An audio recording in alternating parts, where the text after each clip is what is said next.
6 ஆண்டுகளுக்கு முன்பு தமிழ்நாட்டின் கோயம்புத்தூர் மாவட்டத்தில் உள்ள கிராமப்புற நகரமான பொள்ளாச்சியை சேர்ந்த 9 ஆண்கள் 2016 மற்றும் 2018க்கு இடையே பெண்கள் மற்றும் இளம் பெண்களை மிரட்டுதல், வன்கொடுமை செய்தல் மற்றும் வீடியோ எடுத்ததற்காக கைது செய்யப்பட்டனர்.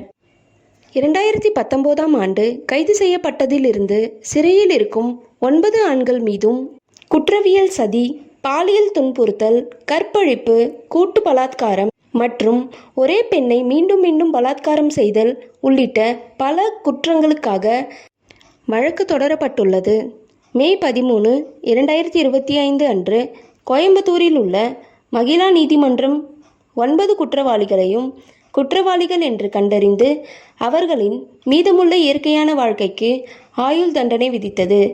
பாலியல் வன்கொடுமைக்கு ஆளான 8 பேருக்கு மொத்தம் 85 லட்சம் இழப்பீடு வழங்கவும் நீதிமன்றம் தமிழக அரசுக்கு உத்தரவிட்டது.